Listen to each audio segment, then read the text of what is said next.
First, I would like to address Mr. Mansour's words about Resolution 2735. You haven't mentioned an important sentence about the release of the hostages. That's why we are sitting in this room, because that's what started the war, is the kidnapping of Israeli civilians. And I'm really disappointed, Mr. Mansour, not from Hamas. We had no expectations from Hamas, but from you and from the Palestinian Authority. Est-ce que je peux répéter? Could I repeat what I said at the beginning of the meeting, please, that the Security Council is a place of respect, and I call upon all speakers to respect appropriate standards in terms of time, choice of words and content in their remarks. And we don't interrupt each other. Thank you. I ask you to continue. And I'm disappointed not from the Hamas. We have no expectations from Hamas. We know they are savages.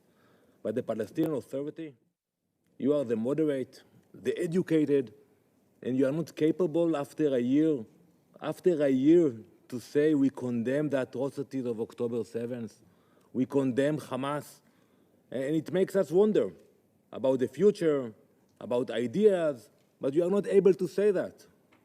Neither President Abbas in the General Assembly, not one word. And Israelis are watching us. You mentioned the Palestinians, but also Israelis are watching us, and they're asking themselves, is there a difference between Hamas and the Palestinian Authority? When 70% of Palestinians in Judea and Samaria support the atrocities of October 7th? And I think that, yes, we want to see a day when there will be peace. But for that to happen, you have to make a distinction between evil and good, and you don't do that, Mr. Mansour. Madam President, it has now been 1 year since the darkest day in Israel's history, the October 7 massacre, a day when innocent lives were brutally taken, a day that scarred an entire nation. Over the past year, Israel has endured unimaginable pain. Families continue to grieve, not only for those they lost, but for those who remain in the grip of Hamas, held as hostages in Gaza. I would like to thank the Council members who joined us on Monday for the commemoration of this horrific event. At that event, you heard the heart-wrenching stories of the families of the victims. You listened to a mother who was here at the UN. She told the story about her 2 daughters who were murdered at the Nova Music Festival. She will never walk her daughters down the aisle, never again feel their warm embrace. You heard the story from a rabbi whose son's body is still held by Hamas's terrorists. He endured over 160 days of not knowing whether his son is alive, and he shared with us that his wife felt a sense of relief from the news of his death, because she told him that at least the pain was now only theirs to experience. Then we heard from a Muslim, Bedouin Israeli, who shared his horrid experience with a brother who remains a living hostage in the Hamas terror dungeons. And it's not only Jews. You have Christians, Muslims, not only Israelis, that are being held today by Hamas. In these stories, you saw the full extent of Hamas's depravity, a terror organization that makes no distinctions. They do not care about age, religion, or nationality. Their mission is singular, to murder everyone. Colleagues, some of you in this chamber support Israel's firm position that Hamas cannot remain in the ruling regime in Gaza. Others remain in the middle, indifferent. And tragically, some even offer their support to Hamas and its murderous objectives. However, if any of the Council members want these discussions to be productive, to reap any sort of benefit, every conversation should center around the simple truth. The future of Gaza must be a future without Hamas. We can discuss other options, but we have to agree about that. And I want you, Mr. Mansour, to discuss this idea and acknowledge that no future for Gaza if Hamas is there.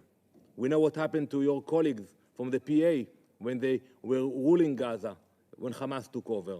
We know why you and President Abbas haven't visited Gaza for more than a decade, because you know what will happen to you there.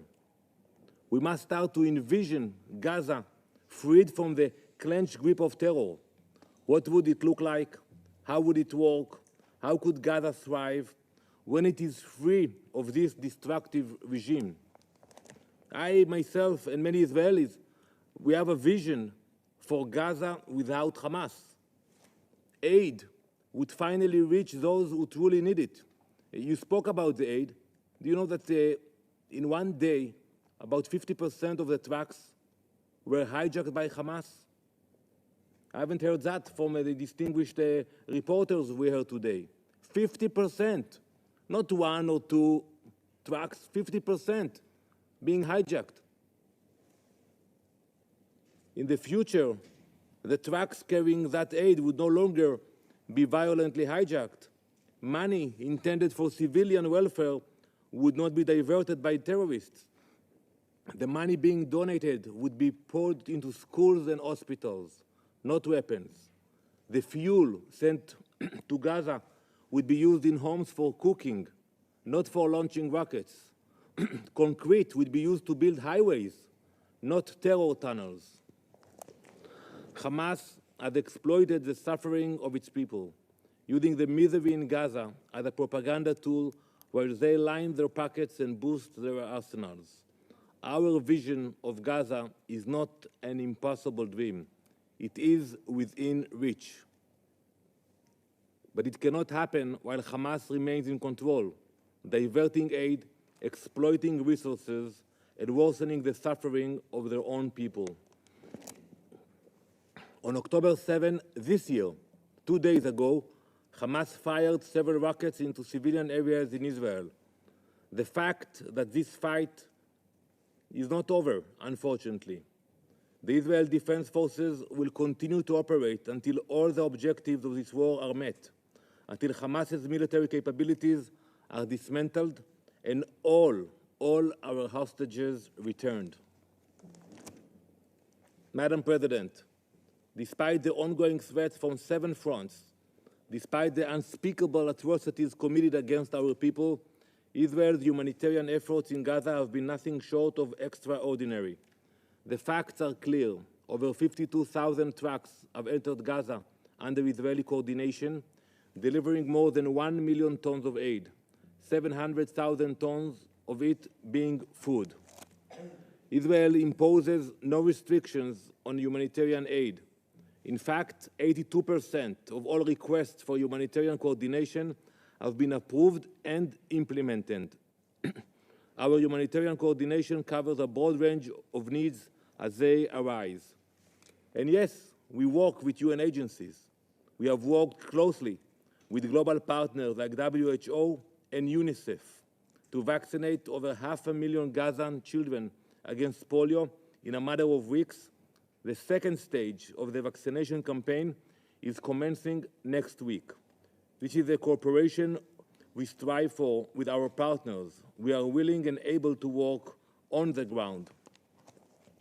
Additionally, we have expanded the El Mawasi humanitarian area, both inside and facilities, with an increased supply of food, water, and medical equipment.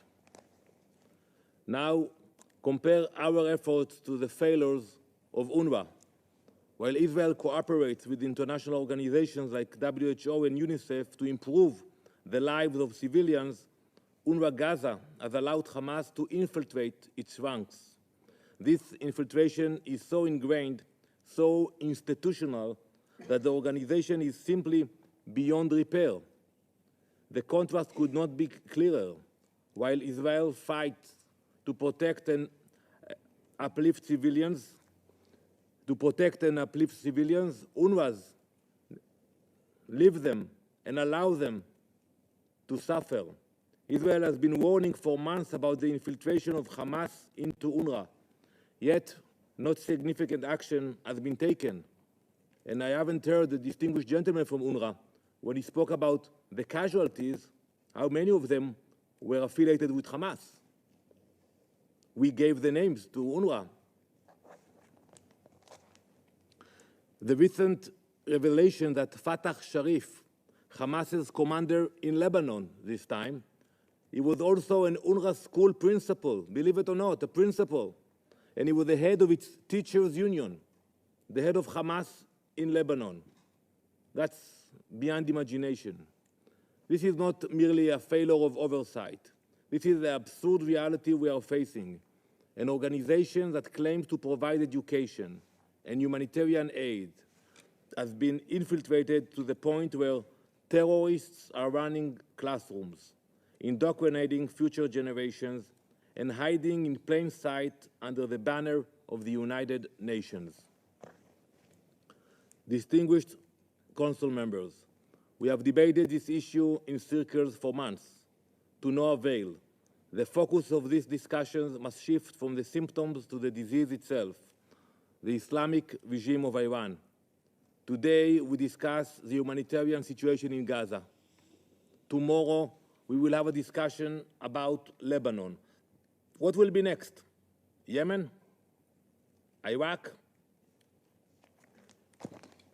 We all know the true cause of the suffering is Tehran's desire for supremacist expansion.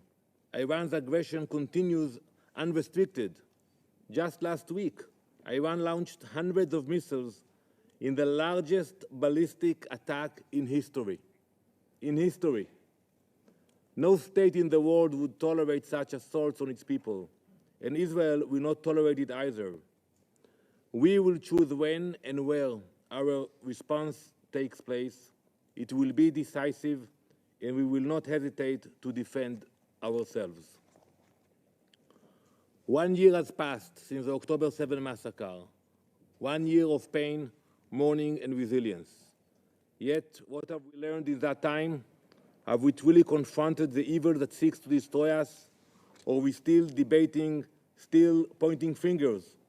And I agree with you, Mr. Mansour. We come here, you blame Israel, we blame you. I agree with you. While the origin of all this suffering, the real evil, Hamas, Hezbollah, and their puppet masters in Tehran, continue to sow terror and death. This body must move beyond the surface and address the deeper disease that has plagued the region for far too long. Words alone will not end the situation in Gaza or anywhere else. Only decisive collective action can root out the terrorists and bring about a future of peace and security for all. Israel will not wait. We will defend our people, our land, and our future. We stand as guardians of the very principles that this body was built to protect.